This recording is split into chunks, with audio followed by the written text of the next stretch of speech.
नमस्कार मित्रांनो, लग्नानंतर होईलच प्रेम या मालिकेच्या आजच्या भागात आता काव्य पार्थला विचारते, देशमुख आज तुमची गाडी स्टार्ट होणार आहे की नाही? तुम्ही मला गाडी शिकवणार आहात की नाही?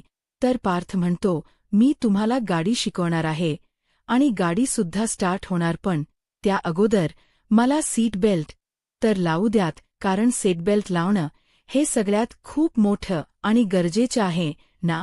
असं म्हणत आता पार सीटबेल्ट लावतो आणि त्यानंतर काव्याला एक एक स्टेप सांगत असतो. काव्या म्हणते, देशमुख अहो, एक सांगा ना, एवढ्या सगळ्या गोष्टी एकदम सांगत का? कोणी कसला शिक्षक आहे?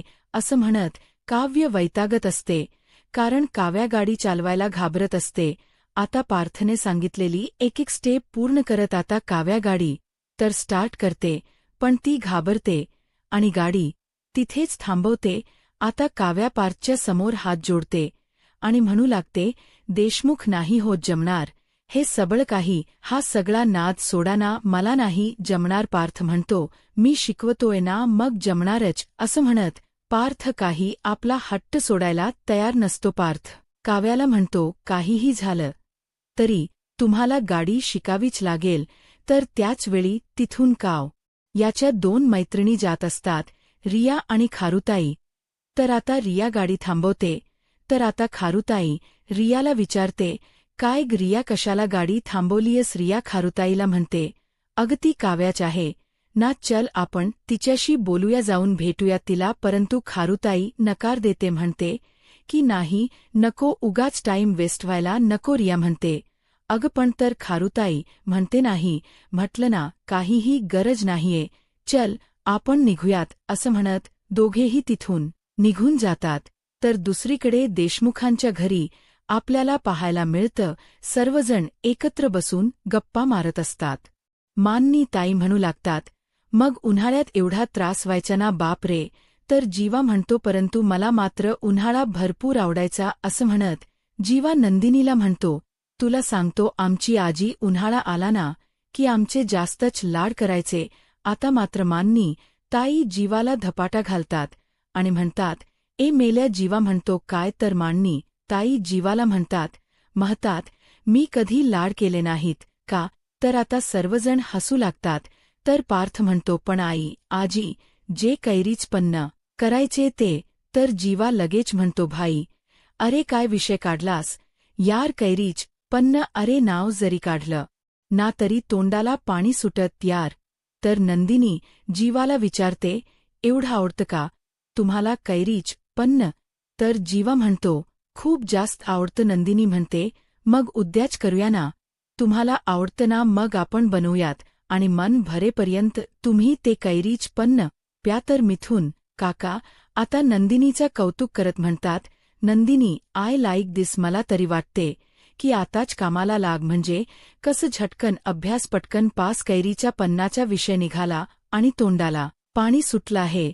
तर आता मिथून काकांच हे बोलणं ऐकून जीवा मिथून काकांना म्हणतो, झाला का तुझा अभ्यास आणि झाला का पास तू? जीवा नंदिनीला म्हणतो, अगं आजच आपण एक्सरसाइजला सुरुवात केली आहे की नाही? पन्ह्यात किती साखर असते हे माहीत आहे का तुला? आता मात्र मानेनी ताई जीवाला पुन्हा एकदा धपाटा देतात आणि म्हणतात, अरे मेल्या, तुझ्या आजीने तुला सांगितलं नाहीये वाटतं, तुझी आजी पन्ह्यात साखर घालायची.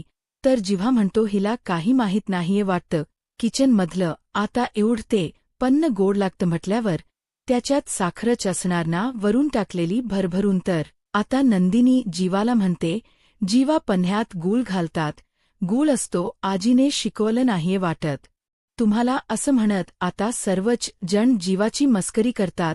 आता मात्र जीवाची बोलतीच बंद होते.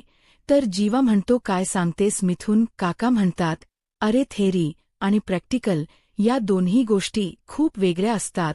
तू काय केलेस? थेरी केलेस आणि हिने काय केले? प्रॅक्टिकल केले. मिथून काका जीवाला म्हणतात, तुला थोड तरी काही कळतं का रे? जीवा म्हणतो, याला बोलायला दिलं ना की हा जास्तच बोलतो. तर माननी ताई नंदिनीला म्हणतात, नंदिनी, उद्या तू करून आलीस ना की आपण कैरीच्या पन्न बनवूया? नंदिनी म्हणते, हो चालेल.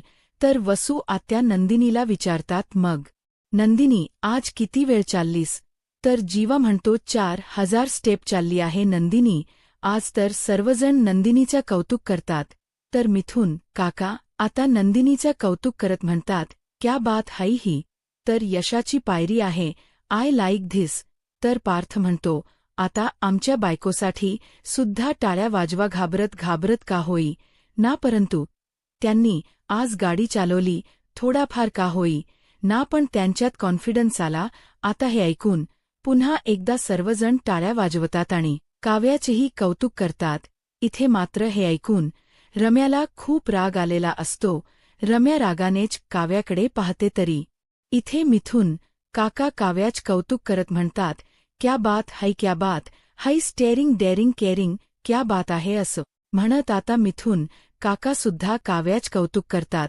तर मांडणी ताई म्हणतात वा माझ्या दोन्ही सुना स्वतःचा विचार करतायत हे बघून खरंच खूप छान वाटलं तर वसुत्या म्हणू लागतात पण मानेनी या सगळ्यात श्रेय तुला जातंय बरं का अगं हो कारण तू या दोघींवर कोणत्याही प्रकारच बंधन घातलं नाहीयेस म्हणूनच तर या दोघी हे सगळं काही करू शकतात तर आता रम्या म्हणते हो अगदी करेक्ट आहे तर जीवा तर माननी ताईंची मस्करी करत म्हणतो मग काय आता तुला तर सर्वोत्कृष्ट सासूचा अवॉर्ड द्यायचा आहे का तर माननी ताई जीवाला चांगलाच थपाटा देतात सर्वच जण मानिनी ताईंच्या कौतुक करू लागतात तर मिथुन काका म्हणतात मला जरा मानिनी वहिनींबद्दल बोलायचं आहे म्हणजे आमच्या वहिनी आहेत ना त्या वसुताई तुम्ही जशा शब्दप्रभू आहात ना तशाच आपल्या मानिनी वहिनी म्हणजे अष्टपैलू अष्ट अवतार म्हणजे ग्रेट आहे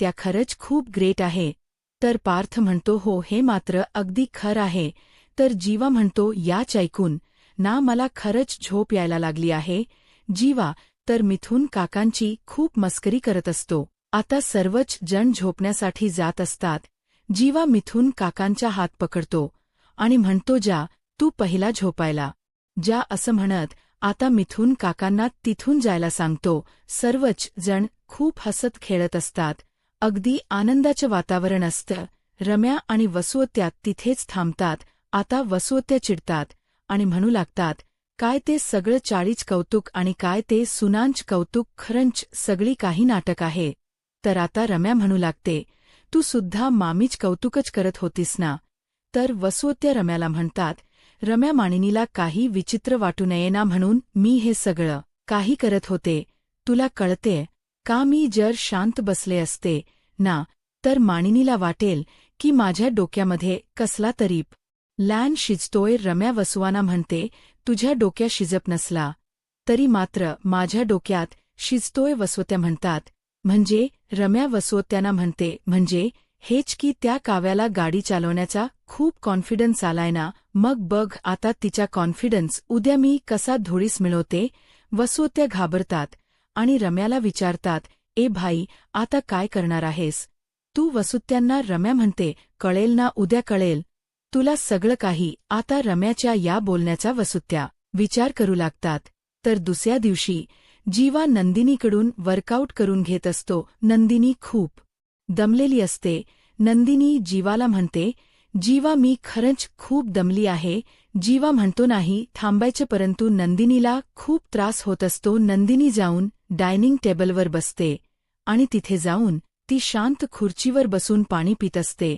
तर जीवा म्हणतो नंदिनी मी तुला काय सांगितलं आहे सारखं पाणी प्यायचं नाहीये नंदिनी म्हणते जीवा प्लीज माझं ऐकून तरी घ्या जीवा म्हणतो नाही मी आता तुझा जीवा नाहीये किंवा तुझा नवरा वगैरे नाहीये तर मी एक ट्रेनर आहे आणि ट्रेनर कोणाशीच कधी चांगलं बोलू शकत नाही किंवा गोड बोलू शकत नाही तुला तुझं वर्कआउट पूर्ण करावंच लागेल चल असं म्हणत जीवा नंदिनीला वर्कआउटसाठी घेऊन येतो तर आता नंदिनी म्हणते चला आता मी 4 स्टेप केल्या की एक पूर्ण होणार आहे तर जीवा म्हणतो नाही आता तुला पुन्हा पूर्ण करावे लागतील 25च्या 1 असे तुला 3 वेळा करावे लागतील नंदिनी म्हणते जीवा अहो आत्ताच तर मी 21 वेळा केलं होतं ना जीवा म्हणतो पण मी तुला काय म्हणालो होतो की जर तू 25च्या आत थांबलीस तर तुला पुन्हा काउंट करावे लागतील. नंदिनी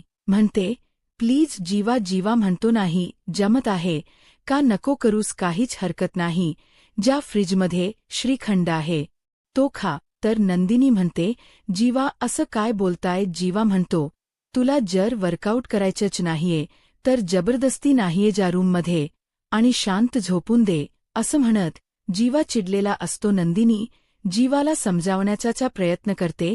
तिला होणारा त्रास ती जीवाला सांगत असते, परंतु जीवा मात्र काहीच ऐकून न घेता रागाने रूममध्ये निघून जातो. नंदिनीला या सगळ्याच खूप वाईट वाटतं. तिचे डोळे पाणावतात. ती तिथेच बसते आणि खूप रडत असते. तर दुसरीकडे रम्याला सतत विजय मतकरीचे फोन येत असतात. वसुंत्या म्हणतात, रम्या, तुला मोबाईल सायलेंटवर टाकता येत नाही का. अगं किती फोन येतात. रम्या म्हणते, तोच असेल बावळट. तर आता वसुंत्या विचारतात, कोण मजनू. रम्या म्हणते, काय वाटेल ते काय मजनू. तर वसुंत्या म्हणतात, बरं मला एक सांग, दिवसभरात फोन वगैरे करतो की नाही. तर रम्या म्हणते, करतो, अक्षरशः कंटाळा देतो. अगं विचारूच नकोस, नुसते 20 मेसेज पाठवत असतो. मी तर खरंच खूप कंटाळली आहे. इतकं इरिटेट होतं माहितीये का. असं वाटतं सतत आपल्या मागे कोणीतरी आहे. मला ही फिलिंग अजिबातच आवडत नाही. आणि त्यातही पार्थ कधीच माझ्या मागे पुढे करत नव्हता आणि म्हणूनच मला पार्थ आवडतोय. आता त्याचवेळी रम याला फोन आलेला असतो. वसुंत्या पाहतात तर विजयचा फोन असतो. वसुंत्या म्हणतात, घे, विजयचा फोन आहे. रम्या म्हणते, कट कर. वसुंत्या म्हणतात, अगं घे आता, असं म्हणतात चुकून वसुंत्यांकडे फोन रिसीव्ह केला जातो. रम्या म्हणते, काय करतेस तू हे. वसुंत्या म्हणतात, आता बोल. आता रम्याकडे बोलण्याव्यतिरिक्त दुसरा कुठलाच पर्याय नसतो. तर वसुंत्या रम्याला फोन स्पीकरवर ठेवायला सांगतात. रम्या म्हणते, बोल.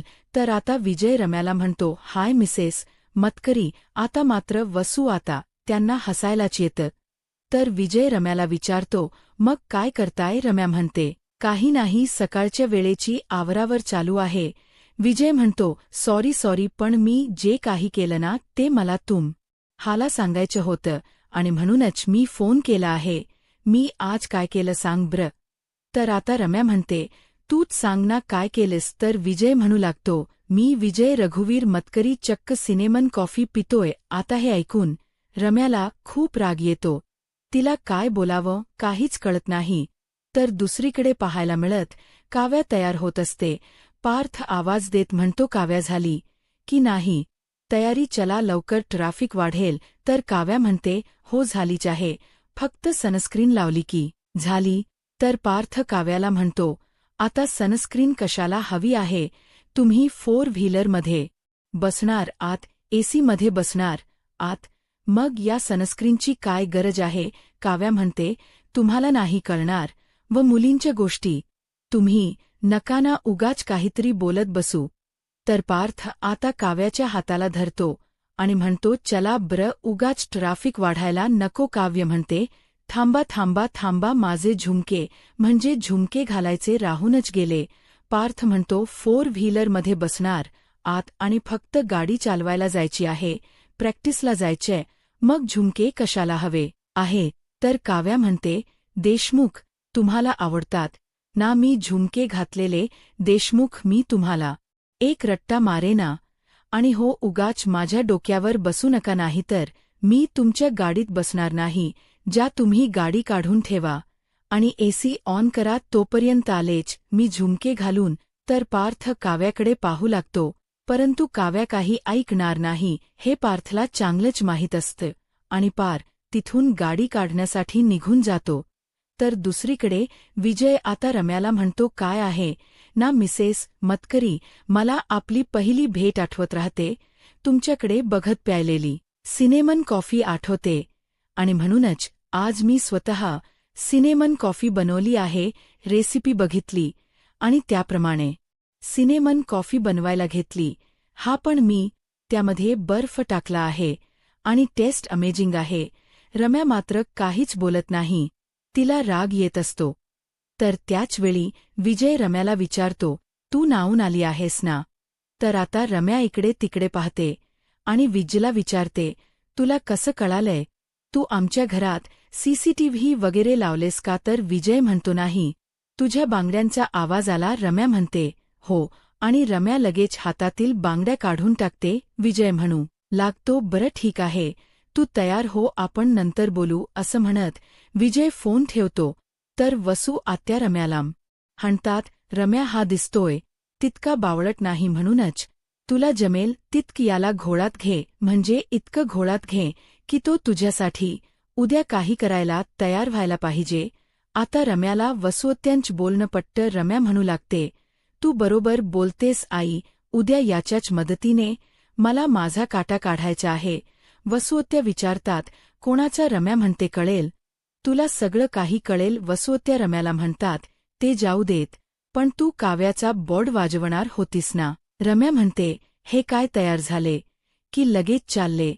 मी असं म्हणत आता रम्या तयार होत असते, तर दुसरीकडे काव्याही तयार होऊन आता ट्रेनिंगसाठी बाहेर पडत असते. तर त्याचवेळी त्या ठिकाणी रम्या येते आणि म्हणू लागते, गुड मॉर्निंग काव्या. तर काव्या म्हणते, गुड मॉर्निंग. रम्या विचारते, कुठे बाहेर निघालीयस का? तर काव्या म्हणते की हो, आता पार्थ देशमुख मला गाडी शिकवतायत म्हटल्यावर बाहेर पडावंच लागेल. तर आता काव्या बाहेर पाहते. तर रम्या विचारते, पार्थ पुढे गेलाय का? तर काव्या म्हणते, हो ना, अग त्यांना जर एवढी घाई असते ना की मला तयार व्हायला पण देत नाही. त्यांना एवढं तरी कळायला ना की आता आपलं नवीनच लग्न झालंय, म्हणजे एकत्र बाहेर पडायचं, तर थोडं तयार व्हायला उशीर लागेल. परंतु नाही, तमाम नवरे गँगला कुठलीतरी घाई असते, पण ती कसली हे मला कधीच कळत नाही. आता रम्या जांबी देण्याच नाटक करते आणि म्हणू लागते, सॉरी हा. तर आता काव्याला सुद्धा जांब्या येतात. तर रम्या विचारते, काय झालं, तुला सुद्धा जांब्या येतायत का? तर काव्या म्हणते, अग तुला आली त्याच्यामुळे मला सुद्धा काय झालंय, तुझी झोप पूर्ण झाली आहे नाही का? रम्या म्हणते, नाही नाग, काल रात्री उशिरापर्यंत विजय फोनवर बोलत होता, मग झोप कशी पूर्ण होईल? तर काव्य म्हणते, अच्छा, म्हणजे रात्री उशिरापर्यंत दोघांचं फोनवर बोलणं चालू होतं. तर आता रम्या लाजण्याच नाटक करू लागते. तर काव्य म्हणते, झालं आता लेट नाईट, फोन सुरू झालेत वाटतं, असं म्हणत ती रम्याची मस्करी करत असते आणि म्हणू लागते, मज्जा आहे बाबा एका मुलीची. आता रम्या हे सगळं काही काव्याला खरं वाटावं अशाच पद्धतीने वागत असते. आता रम्या काव्याला म्हणते, तू कप काव्या, तुझा नवरा वाट बघतोय ना, तू जा. तर काव्या म्हणते, नाही बघू देत ना. अगं नवरे तर वाट बघण्यासाठीच असतात. रम्या म्हणते, काव्या अगं. तर काव्या म्हणते, तुझं सांग काय म्हणतायत मग आमचे विजय जिजू? तर रम्या म्हणते, गप काही आहे तुझं. काव्या म्हणते, मग काय? तर रम्या म्हणते, काही विशेष नाही, एवढंच विचारत होते की देशमुखांच्या घरी काय मग स्पेशल चालू आहे? मग मी एवढंच म्हटलं की नंदिनी डाएट फॉलो करते आणि आमची काव्या गाडी शिकते. पण गाडी म्हटल्यावर नर्वस झाले ते, म्हणजे एकदमच त्यांना टेन्शन आलं. आता मात्र काव्याला काहीच कळत नाही. काव्या विचारते, का, काय झालंय? तर रम्या म्हणते, काही नाही, त्यांना काहीतरी त्यांची जुनी आठवण आठवली, काही खास असं नाही. तू जा ब्र, पार्थ वाट बघतोय तुझी, जा बर. तर काव्या म्हणते, नाही सांग ब्र, नक्की काय झालं होतं? रम्या म्हणते, काही नाही, त्याचा ॲक्सिडेंट वगैरे झालं होतं ना, त्याबद्दलच सांगत होता तो बराच वेळ. आता हे ऐकून काव्याला धक्काच बसतो. तर काव्या म्हणते, ॲक्सिडेंट गाडीत, म्हणजे त्यांचा ॲक्सिडेंट झाला होता? रम्या म्हणते, अग हो, म्हणजे काय झालं, सुरुवातीलाच त्याने गाडी शिकायला सुरुवात केली होती आणि कसं असतं ना, सुरुवातीलाच सगळ्या गोष्टी आपल्या मसल मेमरीमध्ये सगळ्याच गोष्टी काही पहिल्या फिट होत नसतात, काही गोष्टी विसरायला होतात.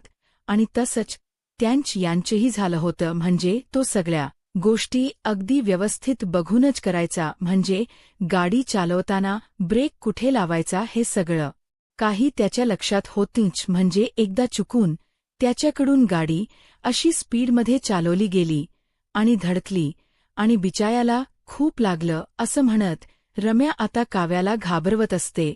आता रम्या पुढे म्हणते, म्हणजे त्याला जास्त लागलं नव्हतं, किंवा समोरच्याला पण जास्त काही म्हणजे फारच लागलं नाही, पण त्याच्या बाजूला जो बसला होता ना, त्याचा मित्र, त्याला मात्र मेजर लागलं. आता हे ऐकून काव्याला धक्काच बसतो, कारण त्याचं डोकं पुढच्या काचेवर जाऊन आपटलं होतं ना, खूप लागलं होतं. तेव्हा आता मात्र रम्याला असं बोलताना ऐकून काव्या खूप घाबरून जाते. काव्याला काय करावं काहीच कळत नाही. तिला पारची काळजी वाटत असते. तर काव्या म्हणते, अरे बापरे. रम्या म्हणते, त्यामुळे ना आग पाणी आणि गाडी याच्यासोबत खेरूच नाही माणसाने. आता काव्या या सगळ्या गोष्टीचा विचार करत असते आणि त्याचवेळी पार्थ गाडीचा हॉर्न वाजवतो. रम्या म्हणते, बघ अगं पार्थ, केव्हाची तुझी वाट बघतोय, जा तू जा बरं, आपण नंतर बोलू. असं म्हणत रम्या तिथून पळ काढते. रम्याने काव्याला घाबरवलेलं असतं, तिच्या मनात भीती निर्माण केलेली असते. त्यामुळे आता काव्या घाबरून गेलेली असते. तिला काय करावं काहीच कळत नसतं. तर दुसरीकडे पाहायला मिळत नंदिनी आनंद आश्रममध्ये जायला निघत असते. तर त्याचवेळी मानिनी ताई एका गोळ्याच पॉकेट घेऊन येतात आणि नंदिनीला म्हणतात, नंदिनी अग जरा याची एक्सपायरी डेट बघ ना. अग इतकं बारीक लिहिले ना की काही दिसतही नाही. आता नंदिनी उठत असते, परंतु त्याचवेळी तिचे पाय भरपूर दुखतात. तर मानिनी ताई म्हणतात, काय झालंय तुझ्या पायाला, काही लागलंय का? नंदिनी म्हणते, नाही आई, काही लागलं वगैरे नाहीये, फक्त थोडे दुखतायत. मानिनी ताई म्हणतात, जीवाने तुझ्याकडून जास्त व्यायाम करून घेतलाय ना? नंदिनी म्हणते, नाही आहे, असं काही नाहीये आणि यात त्यांची चूक काहीच नाहीये खरं तर माझी चूक आहे, मीच कुठेतरी कमी पडते. हे मानिनी ताई म्हणतात, नाही नंदिनी, तू कुठेही कमी पडत नाहीयेस, तो अति करतोय हे मला चांगलंच माहीत आहे. तर नंदिनी म्हणते, नाही आई, असं काही नाहीये. मानिनी ताई म्हणतात, हे बघ नंदिनी, जीवा वयाच्या 17व्या वर्षीपासून व्यायाम करतोय, तेव्हापासून तो वर्कआउट करतोय. पण तू आता व्यायामाला सुरुवात केली आहेस, मग तुला वेळ लागेलच ना. पण त्याची जर अशी अपेक्षा असेल की तू एका दिवसातच सगळं काही करायला हो, तर ते कसं शक्य होईल सांग ना. नंदिनी तर नंदिनी म्हणते, नाही आई, तसं काही नाहीये खरं तर माझेच प्रयत्न कमी पडतायत, पण मी नक्कीच प्रयत्न करेन. मानिनी ताई म्हणतात, अगं नंदिनी, प्रश्न प्रयत्नांचा नाहीये, तर प्रश्न ताकदीचा आहे. अगं हे बघ नंदिनी, कितीही नाही म्हटलंस ना तरी सुद्धा पुरुषांच्या काव्याचा कॉन्फिडन्स लग्नानंतर होईलच. प्रेम या मालिकेच्या या महाराष्ट्र राज्य महामार्ग गावाला जोडलेला असतो आणि इतर अनेक ठिकाणी नोंदवा. त्याबरोबर कदाचित आता काव्या गाडी चालवायला सुरुवात करते.